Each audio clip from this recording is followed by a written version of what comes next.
जय हिंद दोस्तों, कैसे हैं आप सब। उम्मीद है आप सब बहुत अच्छे होंगे। मैं सूरज एक बार फिर से आप सभी का स्वागत करता हूं।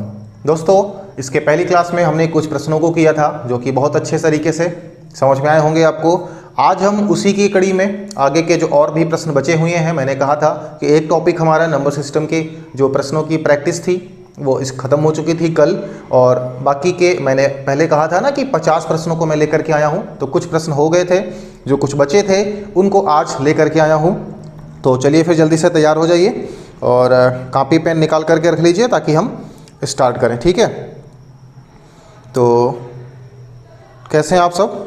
अच्छे तो हैं? बिल्कुल मस्त मस्त होना चाहिए, तभी चीज़ें आपको क्या होंगी, समझ में आएंगी। तो चलिए फिर शुरू करते हैं आज के हम क्वेश्चंस को। तो पहला क्वेश्चंस आज का पहला क्वेश्चन, और कल के हिसाब से देखें तो ये 17 नंबर का क्वेश्चन यहाँ पर है, ठीक है। तो देखते हैं क्या है ये प्रश्न है। ये रहा प्रश्न, कह रहा है कि 3 धनात्मक संख्याओं में पहली तथा दूसरी का गुणनफल 42 है, दूसरी तथा तीसरी का 56 है और तीसरी तथा पहली का 48 है, तो तीसरी संख्या क्या है। प्रश्न देखने में बड़ा लग रहा है, ठीक है। जब आप इसको लगाओगे तो एकदम ये छोटा सवाल है। जो प्रश्न ने कहा है सबसे पहले उसको हम एक बार समझ लेते हैं, लिख लेते हैं कि उन्होंने क्या कहा। क्वेश्चन ने ये कहा है कि 3 संख्याएं हैं, धनात्मक हैं, पॉजिटिव हैं, तो उनमें फिर उसने क्या कहा कि पहली और दूसरी का जो गुणनफल है वो 42 है। तो हम मान लेते हैं कि 2 संख्याएं ए और बी हैं, तो ए बी बराबर हमको 42 दिया गया, ठीक है। फिर उन्होंने क्या कहा कि दूसरी और तीसरी का 56 है, यानी दूसरा और तीसरा सी है, तो इनका हमको 56 दिया गया। फिर उन्होंने कहा पहला और तीसरा ये हमें 48 दिया गया, ठीक है। अब ये हमसे क्या जानना चाह रहे हैं, ये जानना चाह रहे हैं कि तीसरी संख्या क्या है, मतलब हमें सी की वैल्यू बतानी है, ठीक है। बहुत आसान है, कोई दिक्कत नहीं है। हमको क्या करना है, देखो ए बी और बी सी इन दोनों को पहले देखो। तो हम क्या करते हैं, एक काम करते हैं, ए बी बराबर हमें 42 दिया गया है और बी सी को हम इससे डिवाइड कर देते हैं। ये कितना है, 56 है। बातों को समझना, यहाँ से बी और बी कट जाएगा तो हमें जो रेशियो मिलेगा वो ए और सी का मिलेगा, और ये कट जाएगा 7 6 42 और 7 8 56, यानी कि कितना मिलेगा, 6/8। ये हमको ए और सी का अनुपात मिल गया। बात समझिएगा, ए की वैल्यू अगर हम 6 मान लें और सी की वैल्यू अगर 8 मान लें, तो ए और सी का गुणा ही तो हमको 48 है, और इनका आपस में गुणा करूँ तो कितना आता है, 48। यानी ए की वैल्यू अगर 6, सी की वैल्यू अगर हम 8 माने, तो अब अगर हम ए सी निकालते हैं तो इनका गुणा करेंगे तो हमें 48 मिलता है। इसका मतलब कि ए की एक्चुअल वैल्यू 6 है और सी की एक्चुअल वैल्यू कितनी है, 8 है। तो प्रश्न ने क्या पूछा था, तीसरी संख्या। तो हम यहाँ पर कह सकते हैं कि जो हमारी तीसरी संख्या है, ठीक है, जो हमारी तीसरी संख्या सी है, इसकी वैल्यू कितनी है, 8 है, और 8 जो है वो आपका डी ऑप्शन करेक्ट हो जाएगा, ठीक है। 8 कौन सा ऑप्शन है, डी ऑप्शन क्या होगा, करेक्ट हो जाएगा। समझ गए, बहुत आसान था, कुछ नहीं था। अगर आप चाहते तो इसको बिना लिखे हुए भी कर सकते थे, ठीक है। और ये प्रश्न पूछा गया है, एग्जाम में पूछा गया प्रश्न है ये।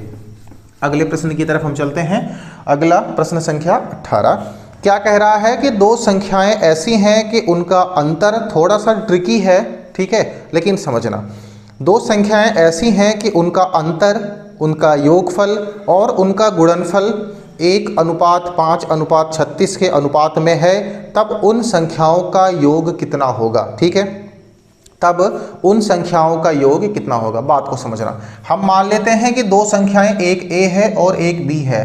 तो प्रश्न ने क्या कहा कि उनके अंतर, उनका योगफल और उनका गुणनफल, मतलब कि a minus B ratio a plus B ratio A B, ठीक है, उनका अंतर, उनका योगफल, उनका गुणनफल, ठीक है। इन तीनों का जो अनुपात उन्होंने हमको दिया है वो है 1:5:36, ठीक है। ये 1 है, ये 5 है और ये कितना है, 36 है। प्रश्न ने हमसे पूछा है कि उन सब संख्याओं का योग बताओ। तो देखो a प्लस बी की वैल्यू ही तो 5 है, यानी हमें इस 5 का असली मान बताना है कि कितना है, ठीक है। देखो हमें क्या करना है, हम a माइनस बी और बटे में a प्लस बी ले लेते हैं। तो a माइनस बी की वैल्यू कितनी है, 1 है, और a प्लस बी की वैल्यू कितनी है, 5 है। इनको आपस में हल करो, 5 से इधर गुणा करा दो, कितना होगा भैया, 5a माइनस का 5b, और इसको जब 1 से गुणा कराएंगे तो यही आएगा।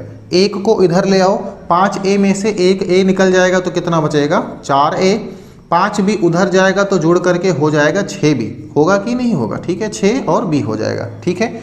अब b को इधर ले आओ तो a बटा हो जाएगा b और उधर हो जाएगा 6 और बटे में जाएगा 4, 2 तियाँ 6, 2 दूनी 4, यानी हम ये कह सकते हैं कि a और b का जो रेशियो निकल करके आएगा वो कितना आएगा 3/2 आएगा। बात समझ में आ गई। अब अभी इसके पहले वाला जो प्रश्न हमने लगाया था ठीक वैसे ही यहाँ पर समझो, a और b का रेशियो आ गया 3/2, तो क्या हम मान लें कि a की वैल्यू 3 है और b की वैल्यू 2 है, मान लेते हैं, ठीक है। तो अगर a की वैल्यू 3 है और b की वैल्यू 2 है, फिर हमें ab कितना पता है, ab का जो रेशियो है वो तो 36 दिया गया, ध्यान से समझना, अभी आगे और प्रश्न मिलेंगे तब वहां पर ये चीजें और जो अभी मिलेगा, ठीक है, इन दोनों में थोड़ा सा रिलेट करना कि एक्चुअल में क्या है। बात समझ में आ रही है ना। तो यहाँ पर क्या है, ये भी हमें रेशियो a गुणे b का ये रेशियो ही दिया गया है और यहाँ भी a बटे b में रेशियो आया है।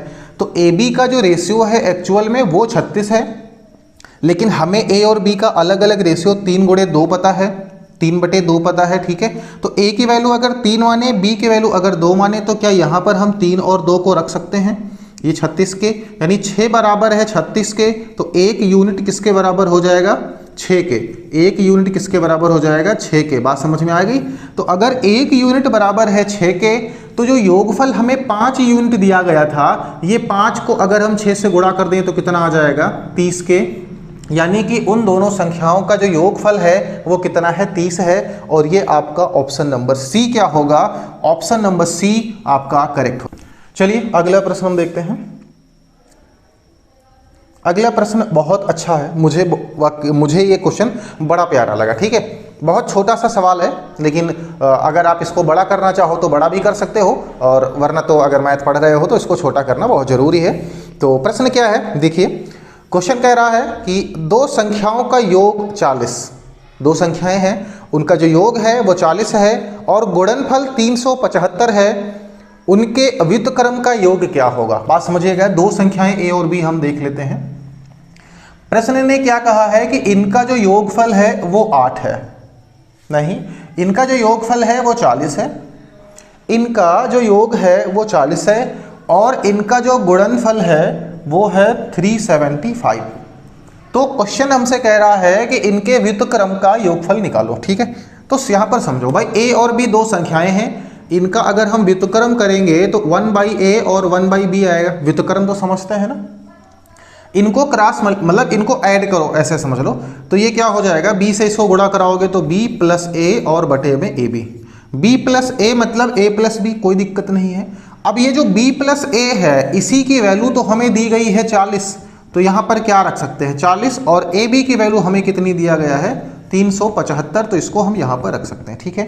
इसको हम काट सकते हैं, ये 5 8 में कट जाएगा, ठीक है, 5 7 35, 2 बचेगा 25, 25 8/75। अब देखिए ऑप्शन में कहीं 8/75 आपको मिल जाए, तो 8/75 option number A, option number A आपका क्या हो जाएगा, करेक्ट हो जाएगा, ठीक है। कोई समस्या इसमें नहीं है। चलिए, तो ये प्रश्न भी हो गया अच्छे से। इसी तरीके से हम अपना अगले प्रश्न पे चलते हैं, ठीक है। तो अगला प्रश्न रहा ये, यहाँ पर डिविजिबिलिटी से एक क्वेश्चन है, ठीक है। अब डिविजिबिलिटी हम धीरे धीरे स्टार्ट कर रहे हैं, जो कि हमने पढ़ा था डिविजिबिलिटी को अच्छे तरीके से। तो देखते हैं यहाँ पर डिविजिबिलिटी किस तरीके से काम करती है। यहाँ पर मैं क्वेश्चंस को करने से पहले मैं एक चीज़ आपको बता दूं कि जैसे जब हम किसी भी संख्या से किसी संख्या को भाग करते हैं तो वहाँ पर कुछ शेष बचता है, वो शेष एक्चुअल में क्या होता है उसको हम थोड़ा सा समझते हैं। देखो, जैसे मान लो कि 15 है, 15 को अगर हम 7 से भाग करते हैं तो 7 दूनी कितना हो जाता है 14, यानी कि एक हमारे पास यहाँ पर क्या बच जाता है, शेषफल बच जाता है। अगर हम ये कहें कि एक को अगर हम 7 से भाग करें तो कितना शेषफल बचेगा, तो 1 बचेगा। यहाँ पर आपको यह समझना है कि जिस भी संख्या से हम भाग कर रहे हैं, ठीक है, जिसको भाग कर रहे हैं वो अगर उससे छोटी संख्या है तो शेषफल उतना ही बचता है। जैसे अगर हम 6 को 7 से भाग करें, यहाँ पर पूछे अगर शेषफल कितना बचेगा, तो शेषफल आपका 6 बचेगा। 6 कैसे बचेगा, देखिए जैसे 7 यहाँ पर ले लिया और ये 6 ले लिया हमने, ठीक है। ये संख्या छोटी है तो पहले 0 में तुम लेकर के जा सकते हो। 7 को 0 से गुणा करोगे 0, कितना आ गया 6, और ये हमारे पास क्या हो जाता है, शेष हो जाता है। क्या बात है, ये समझ में आ गई, ठीक है। तो चलिए हम फिर अपने प्रश्नों की तरफ चलते हैं। तो प्रश्न हमारा है, प्रश्न ये रहा। क्वेश्चन ने कहा है कि जब किसी संख्या को 49 से विभाजित किया जाता है तो शेषफल 32 आता है। कोई संख्या होगी, हमें नहीं पता कौन सी है, उसको जब हम 49 से विभाजित करते हैं तो शेषफल 32 आता है। यदि उसे 7 से विभाजित किया जाए तो शेषफल क्या होगा। तो बात समझिएगा, देखो उसको हम विभाजित पहले किससे करते हैं, 49 से करते हैं, तो शेषफल कितना आता है, 32 आता है। अब 32 शेषफल इसलिए आता है क्योंकि 49 32 से बड़ा है। अब 32 को 49 से भाग नहीं किया जा सकता, लेकिन प्रश्न ने ये कहा कि उसको अगर 7 से भाग किया जाए, तो समझो कि जितनी संख्या 49 से कट जाती होगी वो तो 7 से भी कट जाएगी, यानी शेषफल बचेगा 32 ही। तो अब हम क्यों ना 7 से 32 को केवल भाग करके देख ले, 49 की बात ही हमको नहीं करनी है, उसी 32 को जो शेषफल बच रहा है उसको जिस नई संख्या से भाग करना है भाग कर लो। तो 7 से अगर हम 32 को भाग करें तो 7 चौके 28, शेषफल कितना बचेगा भैया, 4। हमारा शेषफल कितना बचेगा, 4। कौन सा ऑप्शन है, ऑप्शन नंबर ए क्या होगा आपका, राइट हो जाएगा। बस समझ में आ गई, ऑप्शन नंबर ए क्या हो जाएगा आपका, राइट हो जाएगा। चीजें समझ में आ गई, बहुत आसान था, एक लाइन का सवाल था, ठीक है। चाहो तो इसको पेन उठाने की जरूरत नहीं है, बिना पेन उठाए ही आप इसको कर सकते हो, समझ रहे हैं ना। और पढ़ तो रहे हैं अच्छे से, कोई दिक्कत होनी नहीं चाहिए, ठीक है। मेहनत से कभी मत घबराना, क्योंकि बिना मेहनत किए हुए कुछ मिलता नहीं है, ठीक है। 2 लाइनें आपके लिए कि नौकरी मिले या ना मिले ये तो बाद की बात है, नौकरी मिले या ना मिले ये तो बाद की बात है, हम मेहनत ही ना करें ये तो गलत बात है, ठीक है। तो मेहनत करना बहुत ज़रूरी है, ठीक है। अगला प्रश्न ये रहा। अगला क्वेश्चन है कि एक संख्या x, कोई संख्या है जो x है, को 289 से विभाजित करने पर 18 शेष बचता है। 289 से विभाजित करने पर 18 शेष बचता है। उसी संख्या को 17 से विभाजित करने पर y शेष बचता है, तो y का मान क्या। देखो सवाल ठीक वैसे ही है, बस इन्होंने क्या किया कि थोड़ा सा उसमें उलटफेर किया है, कुछ कंफ्यूज करने की कोशिश कर रहे हैं हमें, लेकिन हम लोग होने वाले नहीं हैं। सीधा सीधा हमको क्या पता है कि अगर हम किसी संख्या को 289 से भाग करते हैं तो 18 शेष बचता है, अगर हम 17 से भाग करें तो क्या शेष बचेगा। तो देखो 18 शेष बचता है, इसको अगर हम 17 से भाग करेंगे तो 1 शेष बचेगा, और यही y है, तो y का मान कितना हो जाएगा, 1। ऑप्शन नंबर कौन सा भैया, सी, राइट, खत्म। ऑप्शन नंबर सी खत्म, ठीक है। चलिए अगले प्रश्न की तरफ चलते हैं। तो ये रहा आपका अगला प्रश्न। अगला प्रश्न है कि जब n क्या है, कोई संख्या है, जब n को 5 से विभाजित किया जाता है तो 2 शेषफल आता है, ठीक है, आता है, अच्छी बात है। लेकिन अगर n स्क्वायर को 5 से विभाजित किया जाए तो शेषफल कितना आएगा, समझना। तो क्वेश्चंस को करने से पहले मैं आपको थोड़ा सा यहाँ पर समझा दूं। देखो जैसे मान लो हम एक दूसरी संख्या पे समझते हैं, फिर अपने प्रश्न को हम लगाएंगे, ठीक है। जैसे मान लो कि हमारे पास संख्या है 6 और इसको हम भाग कर रहे हैं 4 से, तो 4 से जब हम 6 को भाग करें तो 4 एकम 4, शेषफल आएगा 2, ठीक है। लेकिन अगर हम 6 के स्क्वायर यानी कि 36 को अगर हम 4 से भाग करें तो शेषफल आएगा 0। लेकिन अगर हमें ये चीज़ ना पता हो तो समझो हमने ये मान लिया कि यहाँ पर कोई संख्या, इमेजिन करना 6 है, कोई संख्या है, 4 से जब हमने उसको भाग किया तो शेषफल आया 2। लेकिन जब हम इसके स्क्वायर को, तो जब इसका स्क्वायर आप कर रहे हैं तो इसका भी स्क्वायर कर दो, ठीक है ना। तो अब इसका स्क्वायर करेंगे तो कितना हो जाएगा 4, और इसी 4 को जब इस 4 से भाग करेंगे तो कट जाएगा, शेषफल कितना आएगा 0, तो वही आ गया। बात समझ में आ गई। यानी कि जब उस संख्या का आप वर्ग करेंगे तो जो शेषफल बच रहा है उसका भी वर्ग हो जाएगा। क्यों, क्योंकि जो शेषफल बचा है वो पहले से था तो उस संख्या में ही। तो प्रश्न ने क्या कहा कि जब आप n को 5 से भाग करेंगे तो शेषफल 2 आएगा, लेकिन जब आप n स्क्वायर को 5 से भाग करेंगे तो शेषफल क्या आएगा। तो पहले का शेषफल कितना है, 2 है, फिर प्रश्न क्या कहा कि जो आपकी संख्या थी वो उसका वर्ग हो गया, तो इस 2 का वर्ग कर लो, 2 का वर्ग कितना होगा 4, और इस 4 को जब आप 5 से भाग करोगे तो शेषफल कितना आएगा 4 आएगा। क्यों? मैंने अभी आपसे बताया था कि जिस संख्या से हम भाग कर रहे हैं वो संख्या अगर बड़ी है, जिसको भाग कर रहे हैं वो संख्या अगर छोटी है तो वही शेष हो जाती है। आपका option number A is right. Option number A क्या होगा? राइट हो जाएगा। ठीक है ना, यहाँ तक चीजें समझ गए। चलिए हम फिर आगे बढ़ते हैं। ठीक है, अगला प्रश्न। ठीक है, बिल्कुल ऐसा ही है। अगला क्वेश्चन देखिए क्या है। अगला प्रश्न कह रहा है कि जब n को 4 से विभाजित किया जाता है तो शेषफल 3 आता है। n को 4 से विभाजित किया जाता है तो शेषफल 3 आता है। तब 2n को अगर 4 से विभाजित करें तो शेषफल क्या आएगा? बहुत अच्छी बात है। देखो, पहले जब n को हम 4 से विभाजित करते थे तो शेषफल कितना आता था? 3 आता था। फिर उन्होंने क्या किया, n को 2 से गुणा करा दिया, तो शेषफल को हम 2 से गुणा करा देते हैं, कितना हो जाएगा 6, और इसको अगर हम 4 से विभाजित करेंगे तो 4 एक कम 4, शेषफल कितना आएगा 2। ठीक है, शेषफल कितना आएगा 2। ठीक है, भाग तो आप सभी लोग करना जानते हैं ना। हाँ, शेषफल आएगा 2। ऑप्शन कौन सा सही हो जाएगा? C option is right. ठीक है ना, सी ऑप्शन इज राइट। चलिए अगले प्रश्न पे हम चलते हैं। अगला क्वेश्चन ये रहा। अगला प्रश्न कह रहा है कि 2 संख्याओं का गुणनफल।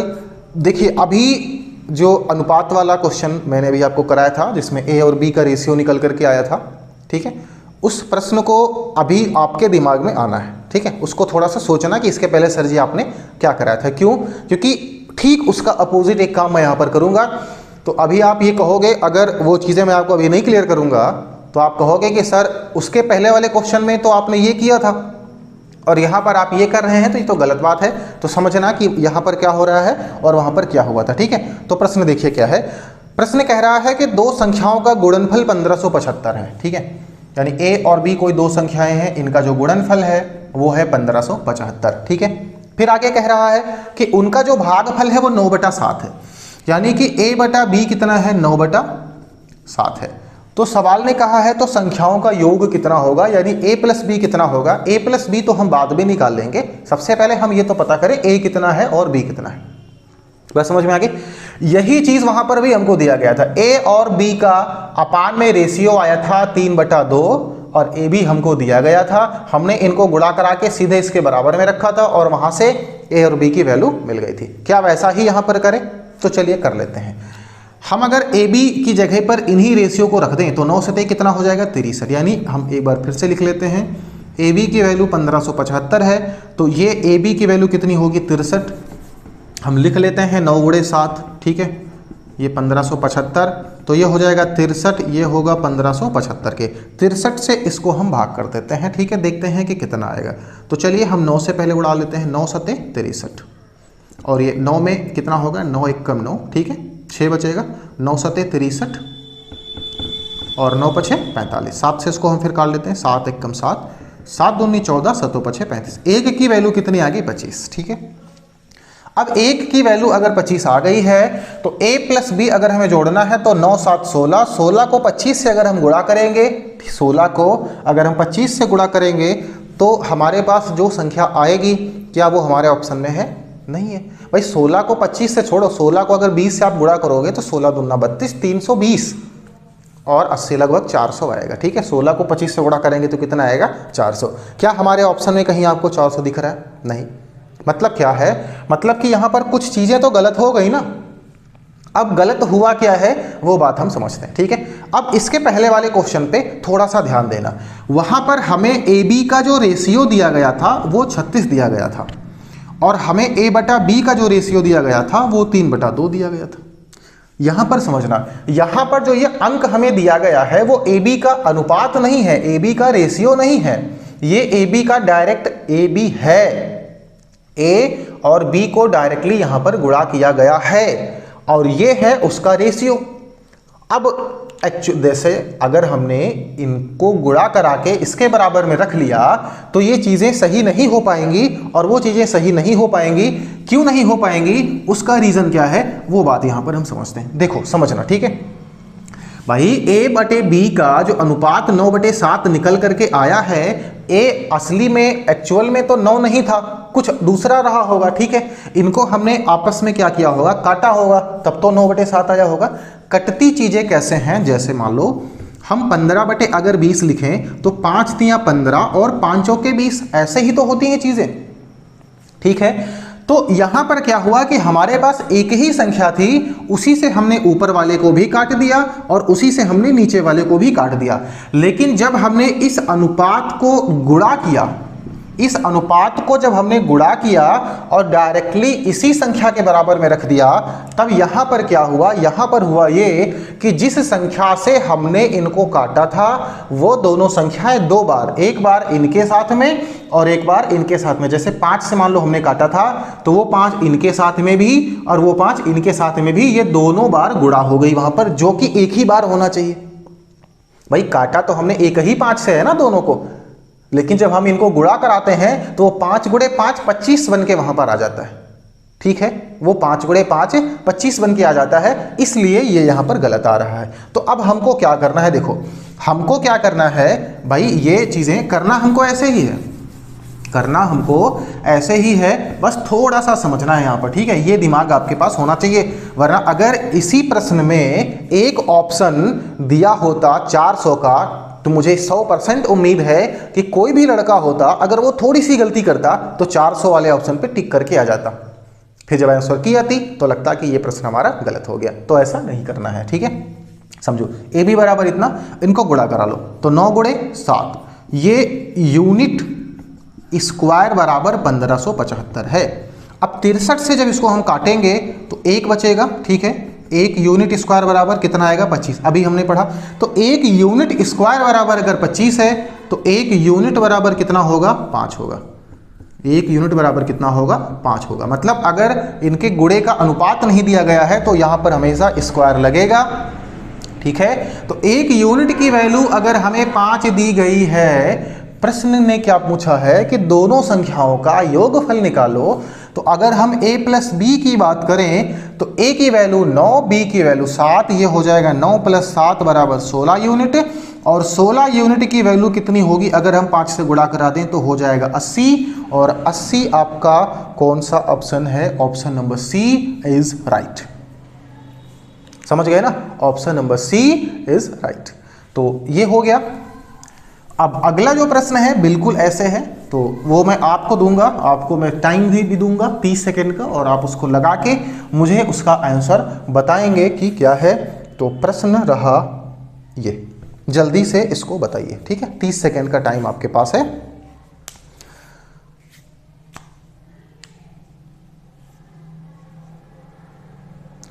हो गया? तो चलिए, जिनका हो गया अच्छी बात है, और नहीं हुआ तो फिर मैं बता रहा हूं।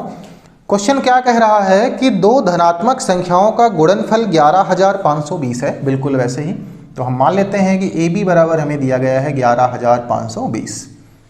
सवाल ने क्या कहा, उनका जो भागफल है यानी कि a बटा b, वो हमें दिया गया है 9/5। फिर प्रश्न ने वही पूछा, दोनों संख्याओं का अंतर क्या होगा। इसके पहले उन्होंने योगफल पूछा था, अब उन्होंने हमसे अंतरफल पूछा है। तो कोई दिक्कत नहीं है, करना वैसे ही है भाई। 9 × 5 कितना होगा, 45। 45 यूनिट स्क्वायर बराबर 11520। इसको हम 45 से क्या करते हैं, भाग कर देते हैं। सबसे पहले तो 9 से हम भाग कर देते हैं, तो यहाँ पर आएगा 5। 5 यूनिट बराबर क्या हो जाएगा, तो 5 दूनी 10, ठीक है ना। और 15, 5 तियां 15, 0, 5 के 20। हम किससे भाग कर रहे हैं, हम तो 9 से भाग कर रहे हैं ना। हाँ, तो ये 9 से जब हम इसको भाग करेंगे, 9 × 9 2 हो जाएगा, 9 दूनी 18, 7, 9 8 72, 0। फिर इसको हम 5 से भाग कर देते हैं, यानी कि 1 यूनिट स्क्वायर बराबर निकलेगा 5 दूनी 10, 2 28, 5 हम 25, 3 5 छक्का 30, ठीक है। 1 यूनिट बराबर कितना निकलेगा, 256। तो इसका जब वर्गमूल हम करेंगे भाई, 1 यूनिट स्क्वायर बराबर है ना, तो 1 यूनिट बराबर कितना हो जाएगा, 16। क्यों, क्योंकि ये 16 का वर्ग होता है। अब 1 यूनिट की वैल्यू आ गई 16। प्रश्न ने हमसे पूछा है कि इन दोनों का अंतर क्या होगा। तो a - b क्या होगा, a की वैल्यू 9, b की वैल्यू 5, इनको घटाएंगे आपस में तो कितना आएगा, 4। तो a - b बराबर आएगा 4। 4 यूनिट की वैल्यू कितनी हो जाएगी? 64। 4 यूनिट की वैल्यू कितनी हो जाएगी? 64। Option number B is right. Option number B क्या होगा? राइट हो जाएगा। समझ गए भैया? अब इसके बाद में जो अगला प्रश्न है उसको देखिए, ठीक है।